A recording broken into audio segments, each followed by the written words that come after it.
Hey guys, it's Sam again. So, today I am here to talk about how I create my characters in my novels. People will have different ways of doing it than me. I'm well aware of that fact. This is not me trying to tell you how you should create your characters in your books. This is not what I'm doing. This is letting you inside my brain on how I create my characters and my thinking that goes into them. I have never published a book. I have no reason to tell you advice. That is not what this channel is. I'm never going to give advice on something because I ain't done it. Until I have books under my belt that have been out in the world, that have been well read, I'm not giving advice. I'm just sharing my input on what I do in my day-to-day. The very first thing that I do when a story pops into my mind is there's a little sliver of character development that's already there.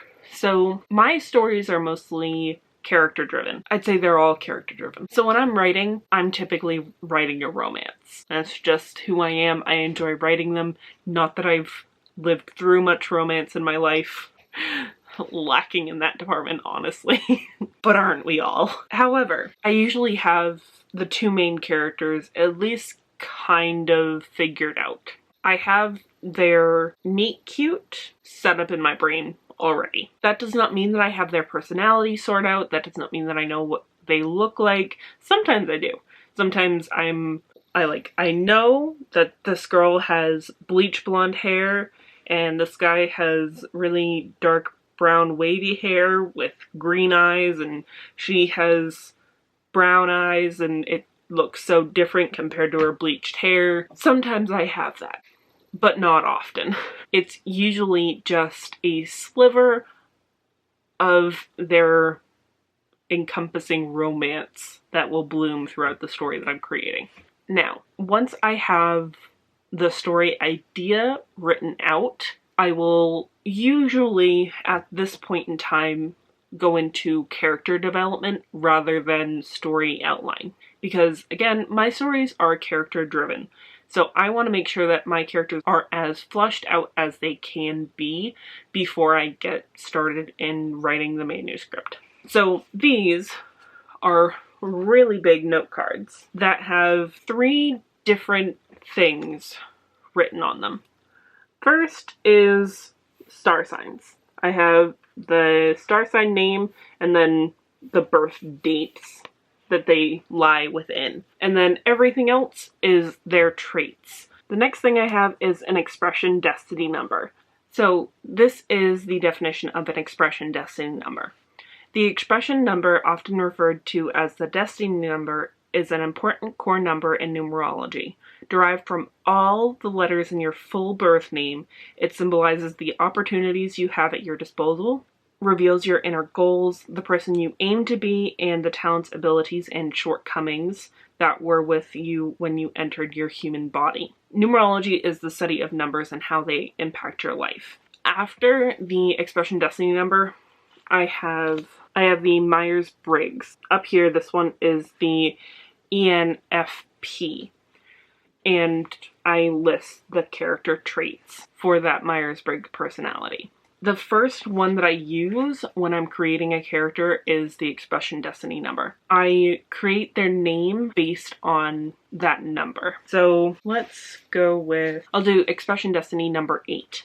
So they are career driven, but is able to balance work and life, sees money as a tool, needs help from others to stay balanced, frustrated, dissatisfied, anger issues, greedy, intolerant, hateful, honest to a fault, often insomniacs, straightforward. Those are just a handful of traits from the expression destiny number 8, and that is derived from the name you are given at birth. So when I'm creating a character, I will typically find out which number I want to go by and figure out a name that goes with it. I'll leave a link down below on how you can do it yourself, but also a link that does it for you. After I do the expression destiny number, I will usually go into the star sign for that character. just to make sure that I'm not overlapping like months of birthdays with a lot of characters. But finally, after I finish up with the star sign, I will go into the Myers-Briggs test. I don't take the test for every character's mindset. I just wrote down the core personality traits for each and I go from there. I don't want to spend 15 minutes at a time taking that test over and over and over again. So I'll go expression, destiny number, star sign, and then I get to the Myers-Briggs test. So this is expression destiny number 8. 2 star signs that work with it. It's Aquarius and Sagittarius. And then I have 2 Myers-Briggs personalities that go with those as well. So I have ENTP and INTP. Those are 2 personalities that would go well with the expression destiny number 8, and so on and so forth. So for each expression destiny number, I try to have one extroverted and one introverted version. That's why I had the ENTP and the INTP. They don't always line up with the last 3 letters being the same. So for expression destiny number 5, I have ESTP and ISFP for those 2 Myers-Briggs personalities that go with that number. After I finish up with these note cards and I go through which ones would work best for the character that I have in mind, I will try to picture this character in a crowd of people. Are they outsiders looking in? Are they happy about that? Are they sad about that? Are they trying to get to the inside of that crowd? Are they trying to get further away? Like, do they not want to be there at all? Then you have the in crowd. Are they happy? Are they sad being in that crowd? Do they want to leave? Do they want to continue staying in that position?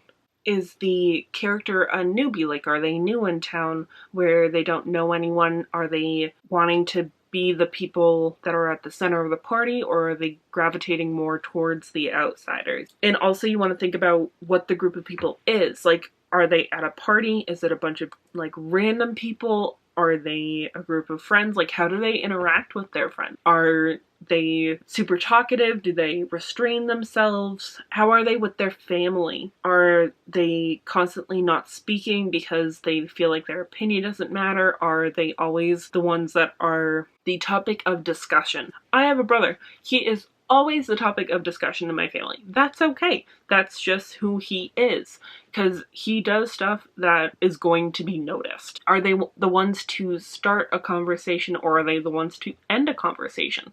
These are all things that I want to think about before I go into my first draft. Back to the expression destiny number. For creating the name of that character, I have a spreadsheet in Excel that has possible names. I categorize them in a few ways. So first, there are boy and girl names, but within those 2 blocks of boy and girl names, I have fantasy, sci-fi, and then I have paranormal, YA, contemporary.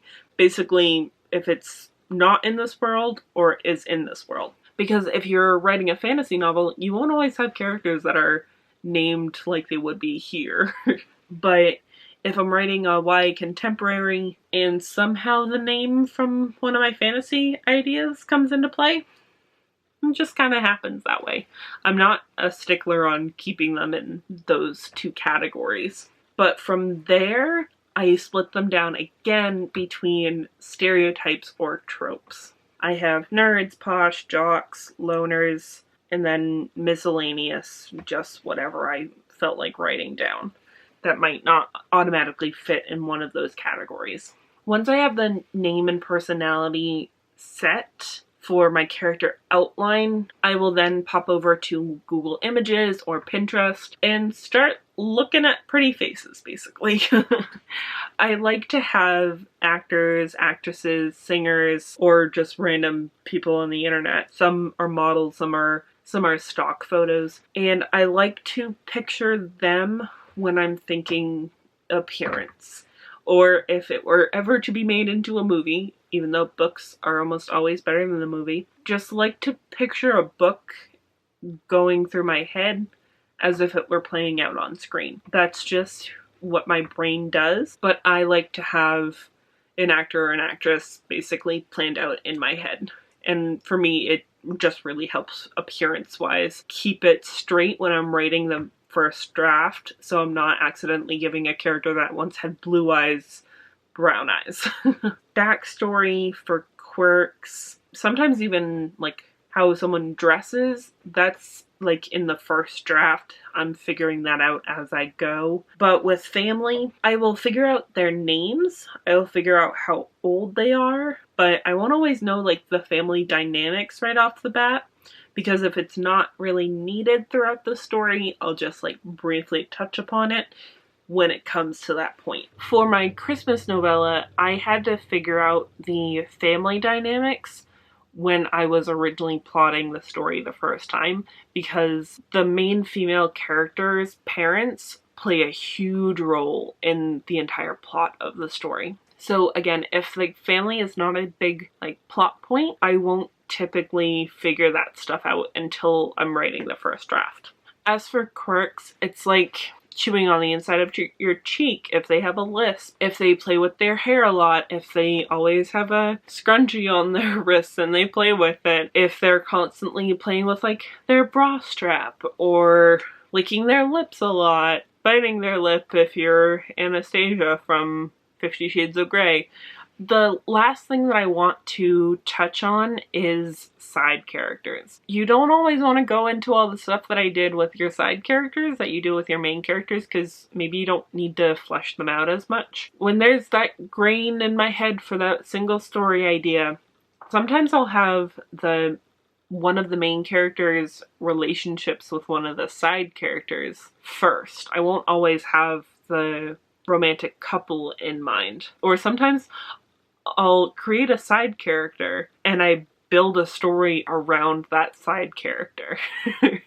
Like there's this one guy in my Christmas novella, I thought of him first and I was like, okay, what kind of main character would work well with this being? Because he is a whole lot. This is the best way that I can describe this character.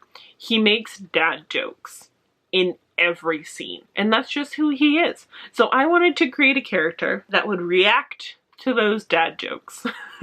Just the dynamic between those two people, that's sometimes what comes into my head first. But I think that is all that I have for you guys today. Thank you guys so much for watching. I do really appreciate it.